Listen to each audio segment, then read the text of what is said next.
Hey everyone, welcome back to Creekside Homestead, Alaska. If you're new here, I'm Karen. I'm Sean. And today we are going to talk about emergency preparedness on the homestead. One of the main reasons we want to do, I've been wanting to do this video for a long time, but today is like a super icy day outside, so we're not going anywhere anyway. We just had an earthquake. a pretty good one. And it was a good one. It shook us up pretty good. So it's top of mind. It's something that I'm like, you know what? We've been talking about doing a video on emergency preparedness when you're living on a homestead. So a couple of reasons we're talking about this is one, earthquakes. It's a big one. When you have a big earthquake, stores are going to close. The power's going to go out. You could possibly have a bridge fall, roads inaccessible. A lot of reasons to be a little self-sufficient if you have a big earthquake. The second big one for us is we do live on a creek. We have had a problem with this in the past. Now, we're not in the flood zone, so it's not like our property floods, but getting here can be an issue. Yeah, we only have, well, a few years ago when it became an issue, there was only one way in and one way out. Now we have two, but they both go over the same creek. So a few years back, we weren't living out here full time yet, and we were on our way out here, and or no, we hadn't come out yet, had we? It heard that the river was flowing over the road, and you couldn't get to the only bridge to get to our property. And it was at Christmas time. And we were having Christmas here at the cabin. So we had all the gifts out here. All the food was out here already. So we weren't able to get to our cabin that year. We had to actually improvise and stay in town. And it was 3 solid weeks. It was 3 weeks. It was 3 weeks, and that's with, all of the infrastructure trying to get people that lived on this side of the creek out with their animals and everything else. And then, it was 25 below.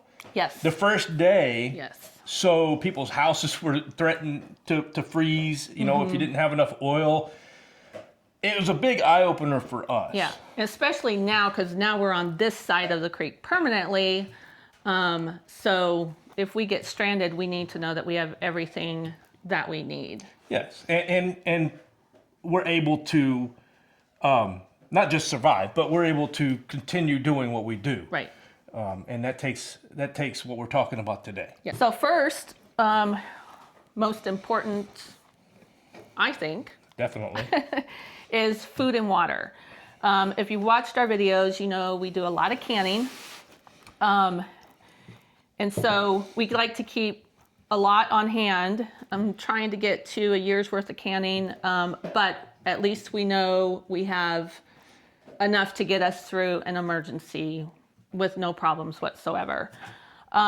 If you don't can, I would just highly suggest that every time you go to the grocery store, maybe just add a few more cans, put them away in the stockpile area so that if something happens and you can't get to the grocery store, it could be you had to go to the hospital, you're in a cast and can't drive, so you need, food. But just slowly start that stockpile. We have quite a bit on hand. I don't exactly know how many, but it didn't start out that way. So it just a little bit at a time helps. Yeah, and then other options, if you don't have the time, a lot of people don't have time, is, every once in a while, like Costco will run a sale and things like this. It's an emergency food bucket. It's for one person for 30 days. And we keep a couple of these on hand. They last 25 to 30 years, probably last longer, but that's what they're rated for. Well, I think this one's 20 years. Anyway, look at the different ones have different things in them. I think anything with any kind of a dairy or anything is going to be a little shorter, but almost everything in here will be 25 to 30 years. So this is a good option. Yep. And then for water, or maybe start off with this. Well, yeah, you could have this on hand. Water.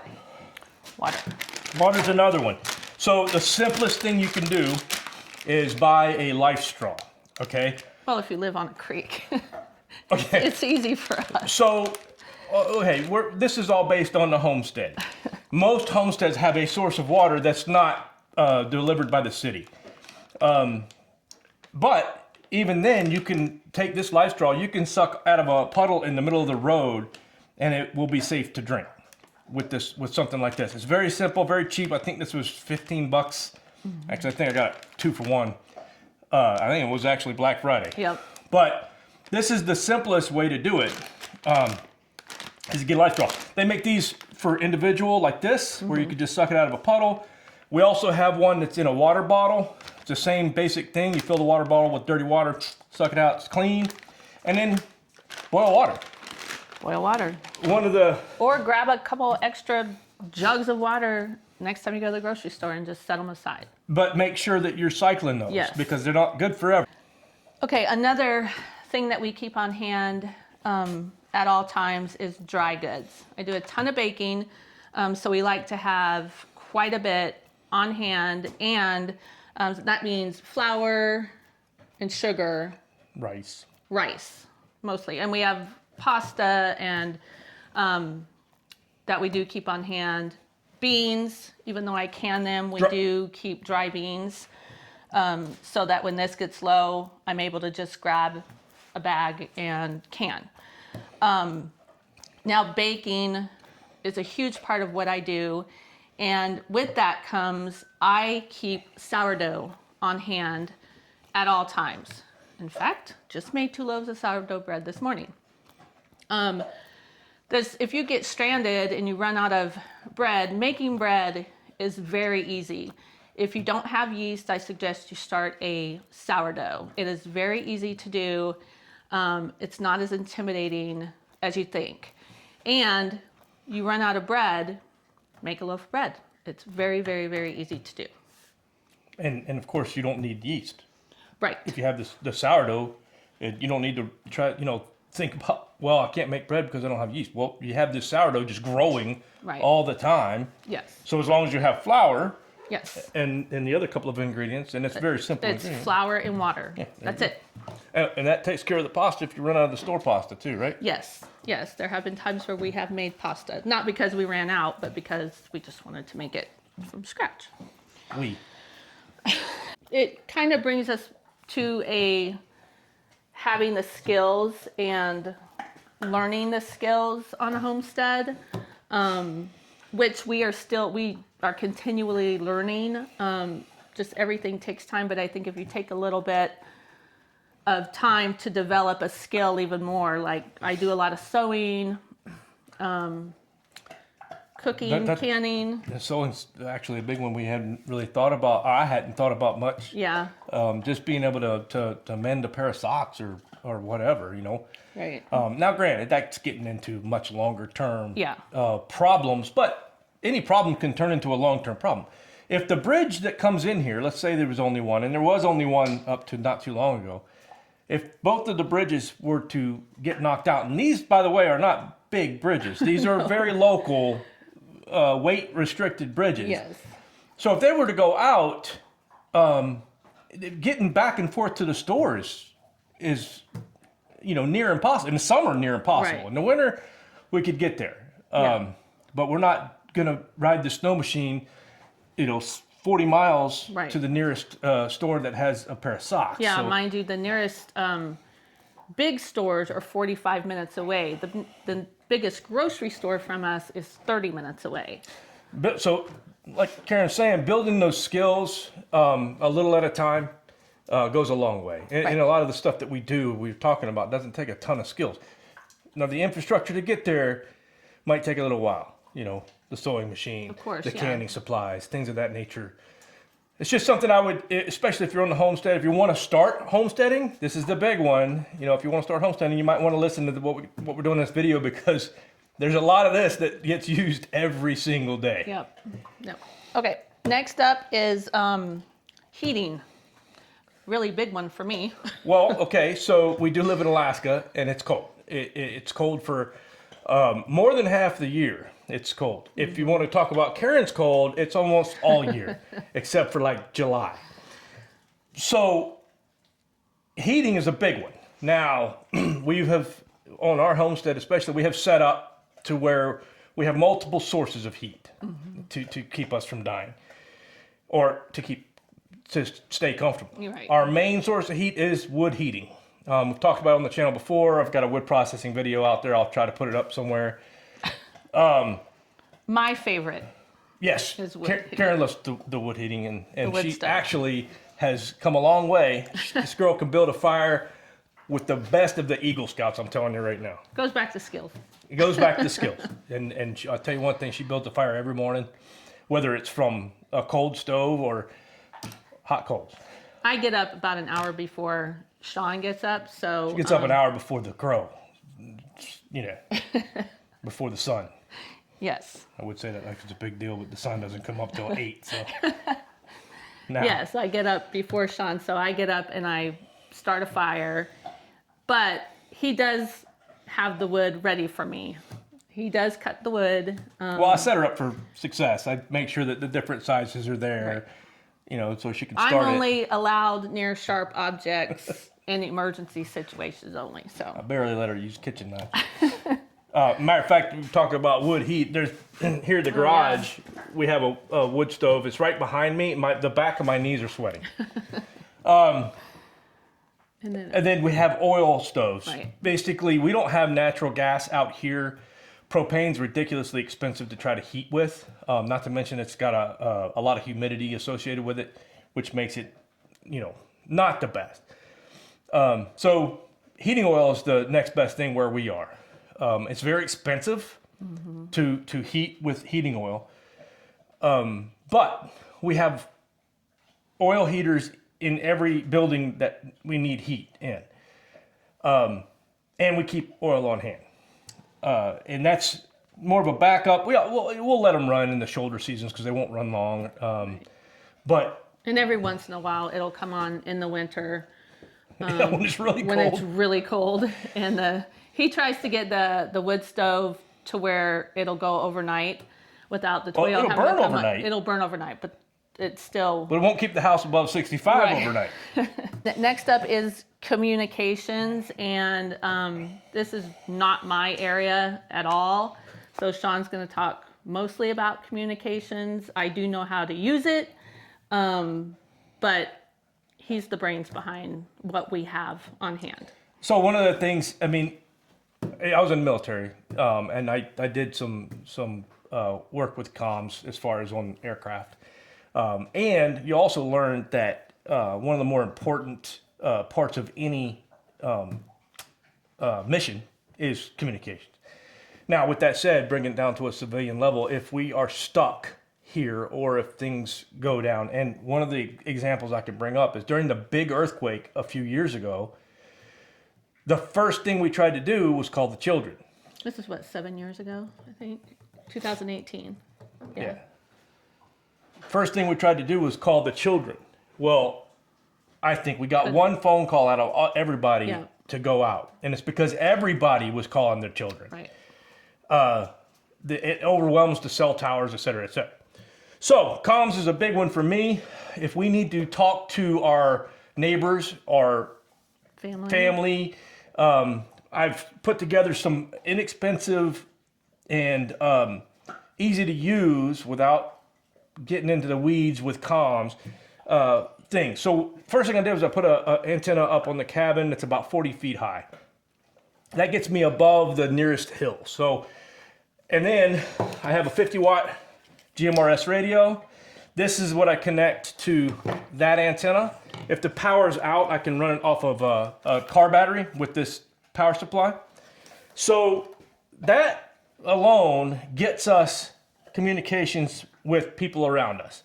That can be, because our family has one of these as well. we made sure that our family is also set up with the same type of thing so that, if they're on the other side of the creek and we're on this side, we can talk.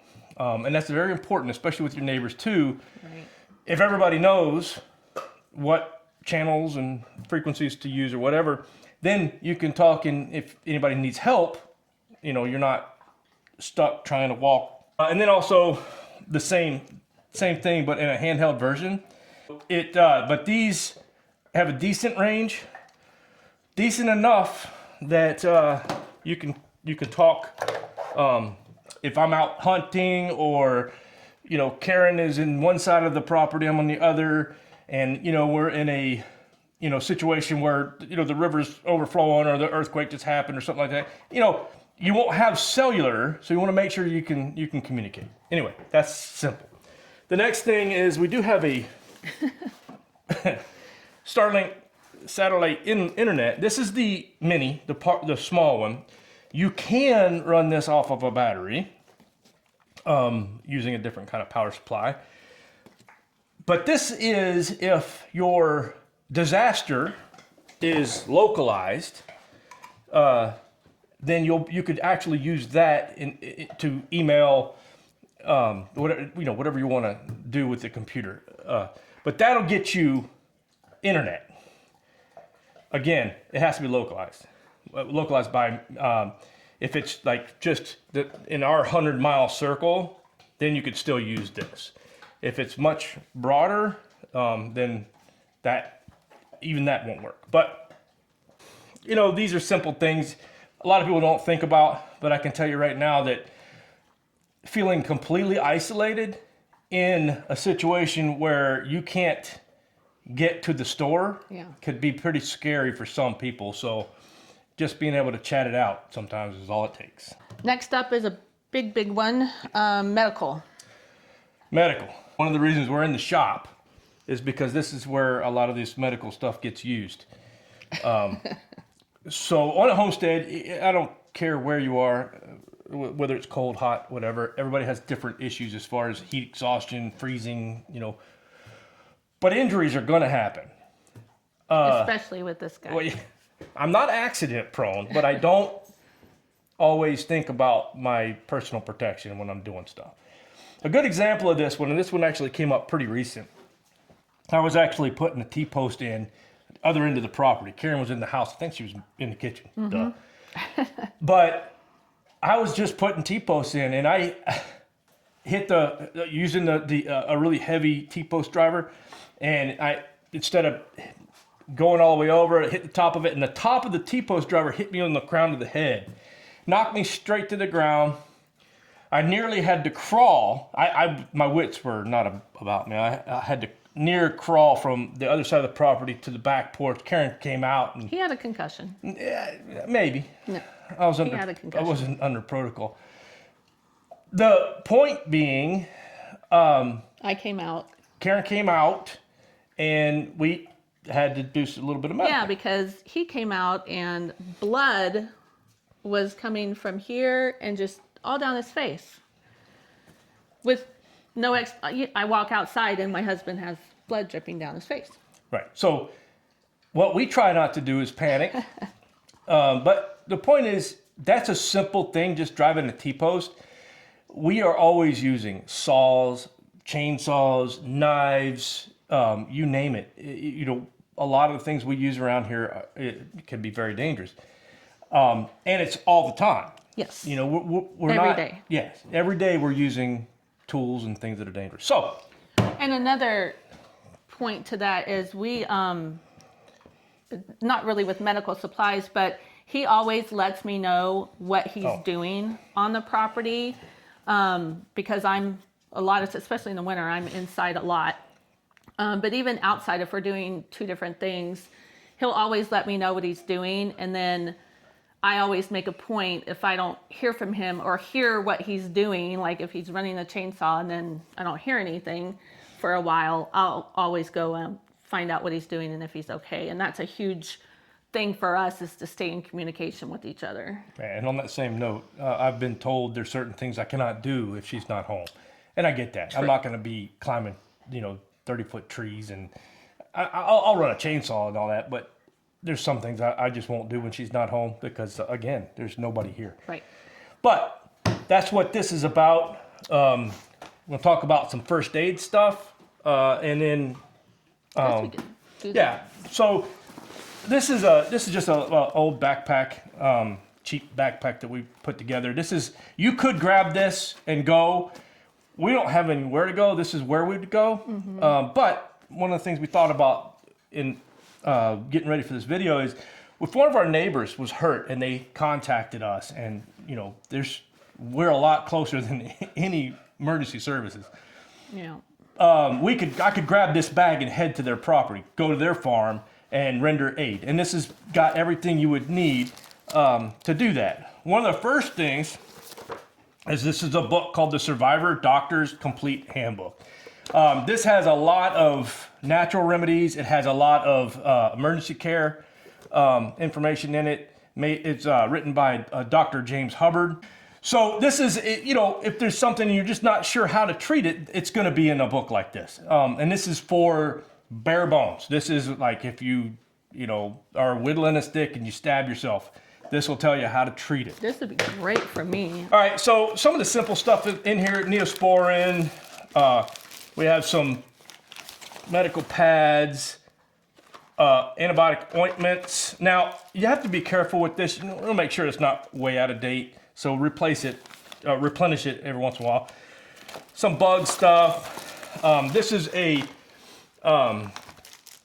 you have a sucking chest wound, I know that sounds like, oh my goodness, what am I going to get shot? Well, you could, first of all, if you're hunting, you get shot by your own or someone else's rifle, you're probably going to need something like this to prevent you from your lung collapsing, etc.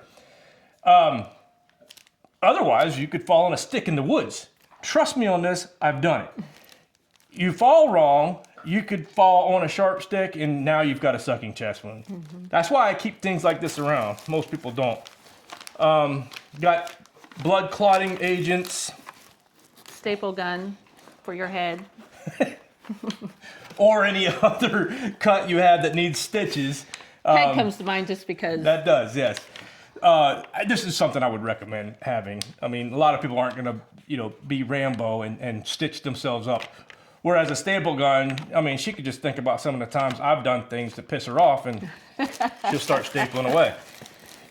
Some scissors, some burn cream, some gauze tape, this waterproof tape, real super simple stuff. We keep that in the house as well. Well, I probably have 6 or 7 rolls of this around the house. Definitely something you want to keep around. You can close a wound pretty easy. Gauze pads, cold packs. That's always a good one to have around. Alcohol prep pads. Alcohol prep pads. And just, simple Band-Aids. We probably have 4 boxes of this in different places because you never know when you're going to need it. I think I put a Band-Aid on myself at least 3 times a week. So you're going to need it. Then when it gets a little bit more serious, we do have a laceration tray and things. So this has everything you need to if it's pretty bad. Again, having some skills helps a lot in this, medical skills. I recommend everybody, especially if you're going to homestead, get your CPR. That's bare minimum.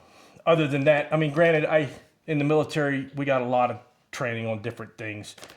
Maybe not this type of training, but enough to take care of it.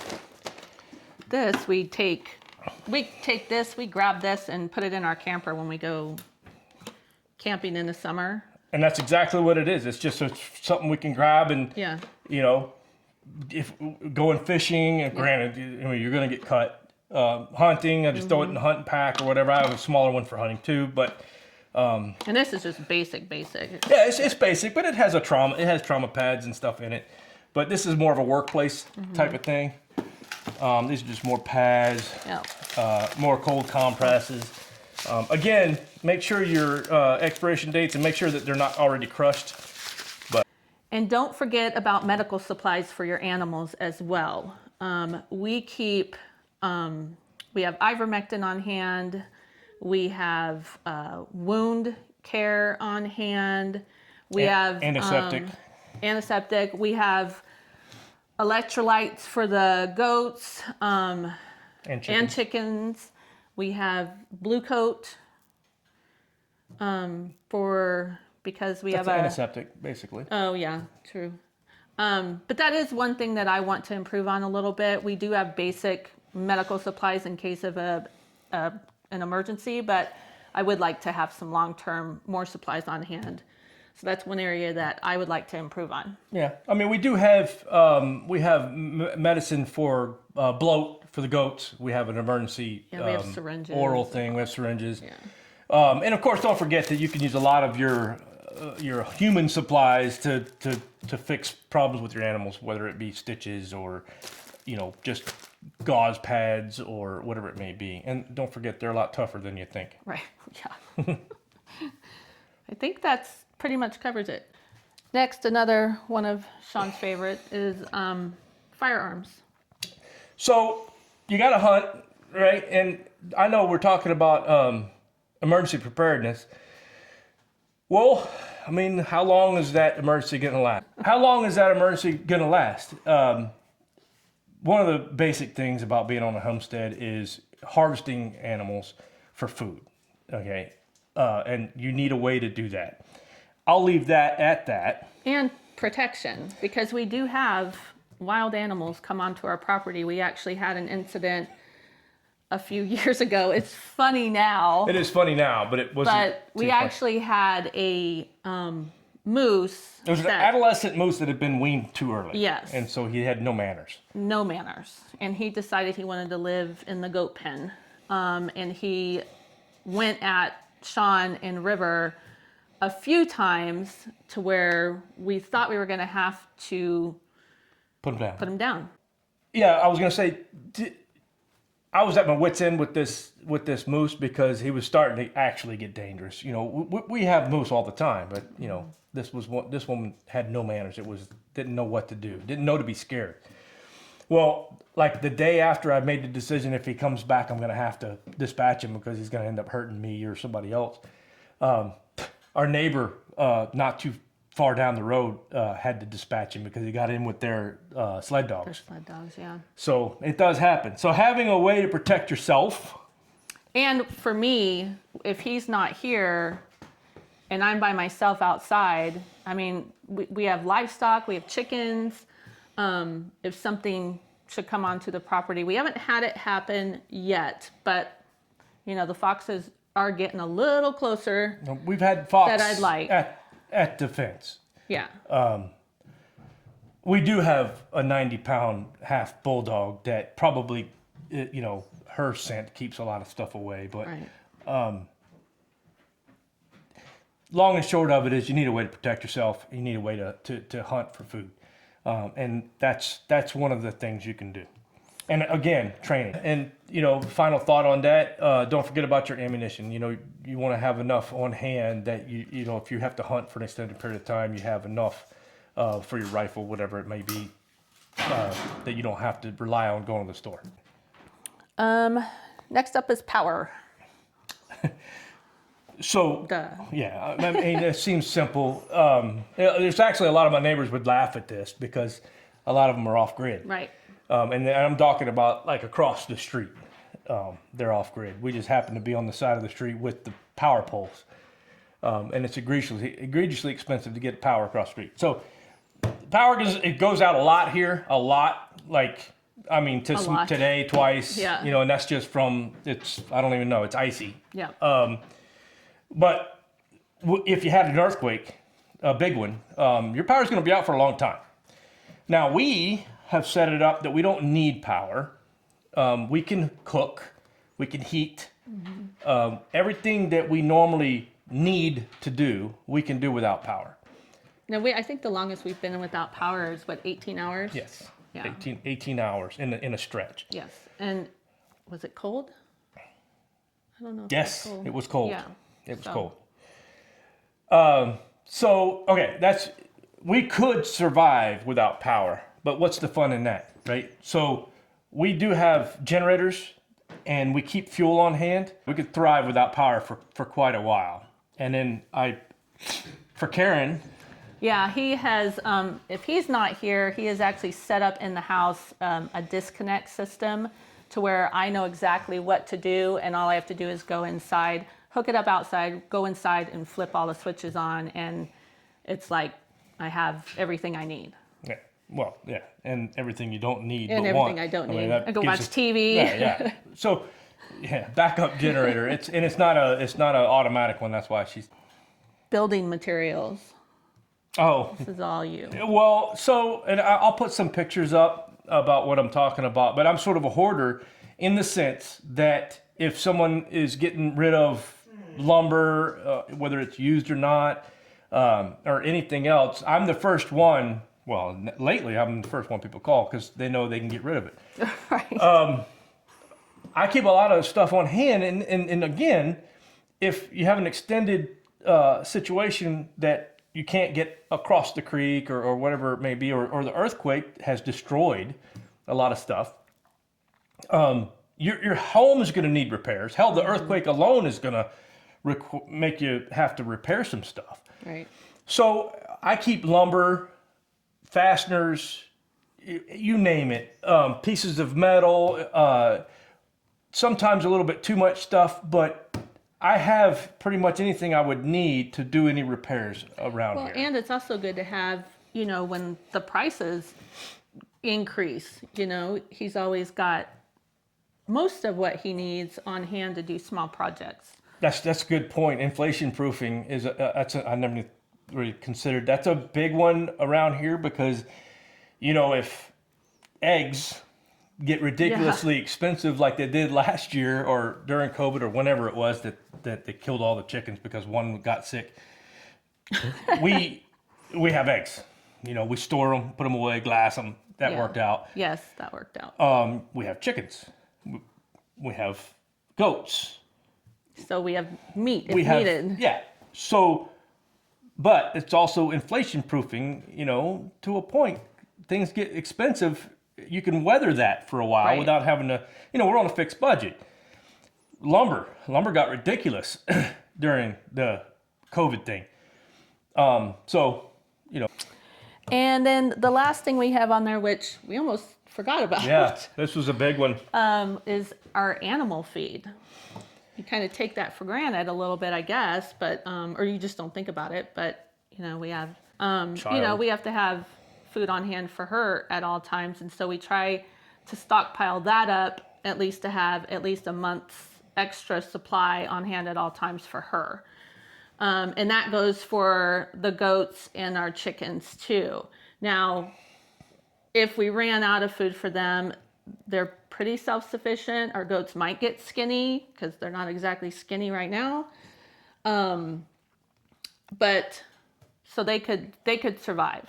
And we have water. We make sure we have enough water supply. We live on a creek. So We have snow. we have snow right now. Well, it's ice right now, Right. but Solid ice. But that's a good point. You have to feed your animals. So keep a stockpile, or at least know what they can and can't have is another one. right. Oh, True. true. Because you got food scraps. You get like the dog. She can eat a raw diet, but you have to make sure she gets all the vitamin. You can't just throw steak at her all the time. Right. Which I wouldn't. Chicken maybe. But knowing what your animals can and can't eat.